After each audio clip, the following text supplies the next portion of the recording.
নমস্কার, আমি তরুণ ঘোষ। অনেক অনেক কাণ্ড ঘটে যাচ্ছে চোখের আড়ালে। হঠাৎ হঠাৎ কালকে বিকেলবেলা হঠাৎ ইউএইর বাদশাহ মোহাম্মদ বিন জায়েদ তিনি 4:05 সময় উড়ে নয়াদিল্লিতে নামলেন। সেখানে এয়ারপোর্টে তাকে অভ্যর্থনা জানালেন আমাদের প্রধানমন্ত্রী নরেন্দ্র মোদী।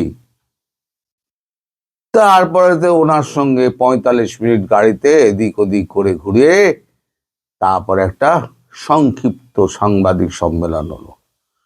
সেখানে 4টে গুরুত্বপূর্ণ বিষয়, যেটা ইউএইর সঙ্গে ভারতের সমঝোতা হয়েছে সে ব্যাপারে একটা সই সাবুত হয়েছে।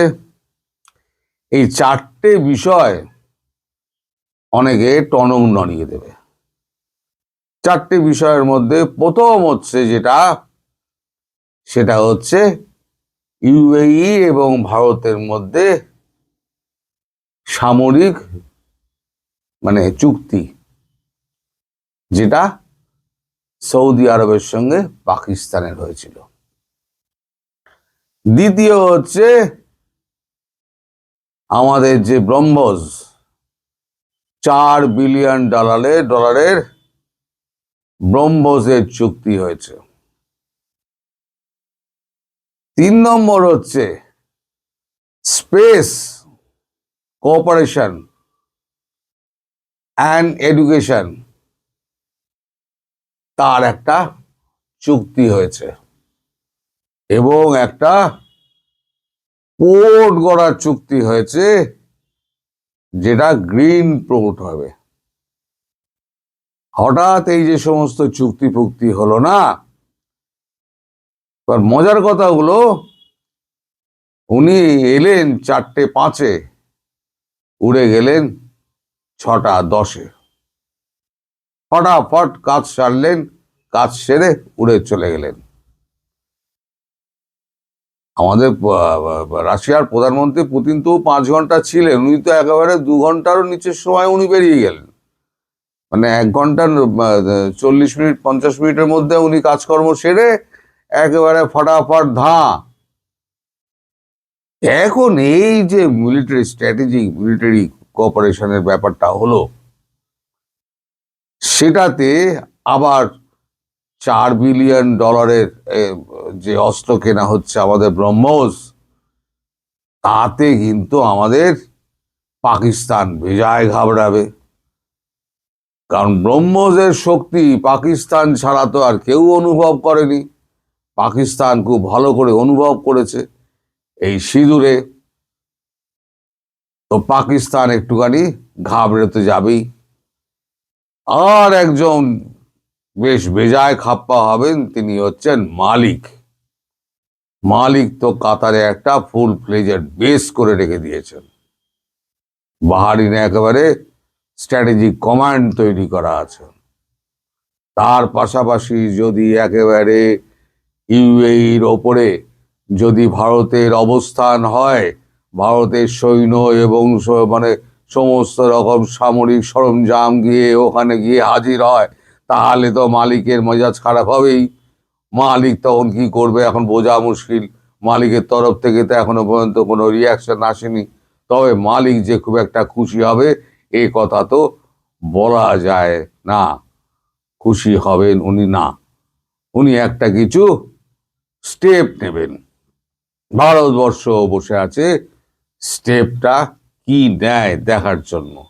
এখন ভারতবর্ষের সঙ্গে ভালো মতো পাঙ্গা লেগে গেছে, যাকে বলে একেবারে পাঙ্গা লাগা না, ভারতবর্ষের সঙ্গে পুরো পাঙ্গা লেগে গেছে আমাদের মালিকের সঙ্গে। মালিকও ছাড়বে না, নরেন্দ্র মোদীও ছাড়বেন না। চল কে কদ্দূর যেতে পারিস, চল, আমিও আছি, তুইও থাক, দেখা যাক কার দৌড় কত দূর। এখন বাকি যেগুলো আছে সেগুলো তো ঠিক আছে। এই চিন্তা হলো ব্রহ্মস এবং মিলিটারি বেস। ইউএইতে যদি ভারতের পদার্পণ ঘটে সৈন্যের এবং যত অস্ত্রাদি আছে তা দিয়ে যদি এখন সাজানো হয়ে যায় ইউএই, তাহলে তো সৌদি আরবের বিপদ। কারণ আপনারা জানেন সৌদি আরবের সঙ্গে আমিরাতের একটা 36 বা আগড়া চলছে। সেটা হচ্ছে, আপনারা এই খবর সবাই জানেন। এইটাতে এখন এই ভারতের পদার্পণ এখন কিভাবে নেবেন এমএসবি, সেটা নিয়ে কিন্তু এখন দেখতে হবে। এমএসবি বেশি কিছু করতে পারবেন না। ও আর একটা হয়েছে, সেটা হচ্ছে বছরে 8 মিলিয়ন ব্যারেল ফাইন অয়েল দেওয়া হবে। সৌদি ইউএই ভারতকে ফাইন অয়েল দেবে 8 মিলিয়ন ব্যারেল। তা 8 মিলিয়ন ব্যারেল যদি ফাইন অয়েল পাওয়া যায়, এই ফাইন অয়েল কোথায় লাগে জানেন? এই ফাইন অয়েল লাগে সমস্ত মিসাইলে। তাহলে যে ফাইন অয়েলটা আমাদেরকে বাইরে থেকে ক্রুড এনে তাকে খরচা করে করা হতো, সেই ফাইন অয়েলটা একেবারে ডিরেক্টলি পেয়ে যাবে ভারতবর্ষ। তাহলে ভারতবর্ষ যদি ফাইন অয়েলটা পেয়ে যায়, তাহলে মিসাইল তৈরির ব্যাপারটা আরো তাড়াতাড়ি হবে, ঝটাপট মিসাইল বানানো হবে। আগে তো 4টে মিলিটারি কমপ্লেক্সে 4টে মিসাইল তৈরি হতো, এখন সেটা দাঁড়িয়েছে 9টাতে। 9টাতে ক্রমান্বয়ে মিসাইল তৈরি হয়ে যাচ্ছে, মানে শয়ে শয়ে মিসাইল তৈরি হচ্ছে। মানে মজুদ ভান্ডার যাতে একেবারে মানে টান না পড়ে, তার জন্য 5-10 হাজার মিসাইল তো অন্তত ব্যাকলোডে থাকবেই। 5-10 হাজার মিসাইল, যাতে কেউ তো ট্যাফু করলে পরে, তাহলে পরে তার পিছনে একখানা বাঁশের ঝাড় ঢুকিয়ে দেওয়া যায়। এখন সব থেকে বড় বিপদে পড়ে গেছে পাকিস্তান। পাকিস্তান তো জানে মিসাইল আমাদের ব্রহ্মসের শক্তি। এখন সৌদি আরবকে বলবে যে এমএসবি সাহেব, আপনি তো এখন আপনি আর যাই করুন, ব্রহ্মসের সঙ্গে পাঙ্গা নেবেন না। ব্রহ্মস যদি বাড়ে, অ্যাকুরেট মারবে, আর আপনার দেশকে কিন্তু শেষ করে দেবে। আমরা কিন্তু কিচ্ছু করতে পারবো না। সুতরাং পদাতিক বাহিনী দিয়ে যতটা হয় আমরা ততটা আপনাকে হয়তো সাহায্য করতে পারবো। মানে ভেতরে ভেতরে নিশ্চয়ই এই কথাটা হচ্ছে, কারণ ব্রহ্মস যখন নিয়েছে $4 বিলিয়ন, তা আরো নেওয়া হবে। এটা হচ্ছে প্রাথমিক চুক্তি, এবং তারপরে আরো নেওয়া হবে। এর সঙ্গে ভারতের সঙ্গে কথা বলে 112টা রাফাল নিচ্ছে ইউএই। ভারতের কাছে রাফাল তো আছে, রাফালের শক্তি সম্পর্কে তিনি সমস্ত কিছু জেনে নিয়ে 112টা রাফালের অর্ডার তিনি দিয়ে দিচ্ছেন ফ্রান্সকে। এই ব্যাপারে ফ্রান্সের প্রধানমন্ত্রী প্রেসিডেন্টের সঙ্গে, ম্যাক্রোর সঙ্গে কথা হয়েছে, প্রধানমন্ত্রী মোদির, তারপরে মোহাম্মদ বিন জায়েদের। তো সেই চুক্তিটা উনি খুব শীঘ্রই ফ্রান্সে যাবেন, ফ্রান্সে গিয়ে সেই চুক্তিটা করে আসবেন এবং টাকা পয়সা দিয়ে যাবেন। এখন এমএসবি যদি খেপে যায়, তাহলে কি হবে? এমএসবি তো ভারতের উপর একটু খেপবে, কিন্তু কি হবে? কিন্তু তাকে তো তেল বেচতে হবে ভাই। তেলটা বেচবে কোথায়? তেলটা বেচতে হলে ভারতের সঙ্গে সুসম্পর্ক রাখতে হবে। তুমি মিলিটারি বেস তৈরি করেছো, তুমি পাকিস্তানকে দিয়ে, ইউএই ভারতকে দিয়ে একটা বেস তৈরি করে দিয়েছে। তার মানে তুমি যদি আমাকে 6 দেখাও, আমি তোমাকে 9 দেখাবো। আর ওদিকে মালিক তো ক্ষেপের লাল। মালিক যখন শুনেছে, নিশ্চয় এখনো প্রতিক্রিয়া আসেনি, মালিকের প্রতিক্রিয়া কিন্তু মারাত্মক আসবে।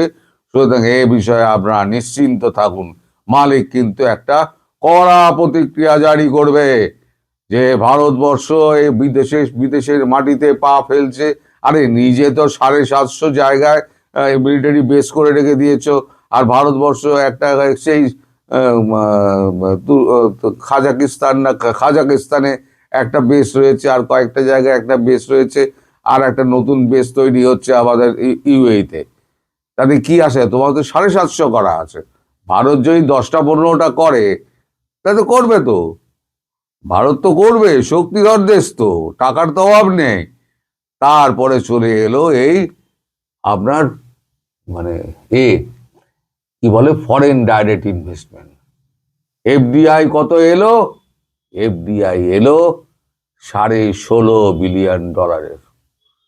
এরপরে বাকি দেশগুলো বসে আছে, তারা ব্রহ্মোস নেওয়ার ব্যাপারে কথাবার্তা চলছে, কিন্তু চূড়ান্ত চুক্তি হয়নি। ব্রহ্মোসের এখন চূড়ান্ত মার্কেট, চূড়ান্ত মার্কেট। যা পাকিস্তানকে মেরেছে, পাকিস্তান যত লুকিয়ে চাপিয়ে যাক, পাকিস্তানের ব্যাপারটা তো সব পৃথিবীর সব রাষ্ট্র জানে। তো ব্রহ্মোসের যে কাজ, এখন অচুক মানে লক্ষ্য, সেই লক্ষ্য যে ভেদ, সরি, সেই লক্ষ্য ভেদের যে এটা, সেটা সবাই কিন্তু সেই সুযোগটা নিতে চাইছে। টাকা যখন আমি খরচা করব, তাহলে এমন জিনিস নেব যেখানে প্রিসিশন স্ট্রাইক হবে, একটাও মানে সিভিলিয়ান মারা যাবে না, যেখানে মারার আমি সেখানে মেরে গুঁড়িয়ে দেবো। ফলে অনেকেই ব্রহ্মোসের পেছনে এখন চুক্তি করার জন্য দৌড়চ্ছে, বিদেশের কোম্পানিগুলো। ভারতের তো বল্লে বল্লে বল্লে বল্লে বল্লে। এবার মালিক আপনি ট্যারিফ বাড়িয়ে যান, ভারতবর্ষ আপনার সঙ্গে কোনো কাজ করবে না, কোনো কাজ করবে না ভারতবর্ষ। সুতরাং আপনি আপনার মতো চলুন, আমরা আমাদের মতো চলেছি। ইউরোপিয়ান ইউনিয়ন আপনার সঙ্গে তো সমস্ত মানে বাতিল করে দিয়েছে, সমস্ত ট্রেড ডিল বাতিল করে দিয়েছে। ইউরোপিয়ান ইউনিয়ন সমস্ত চলে আসছে ভারতের সঙ্গে।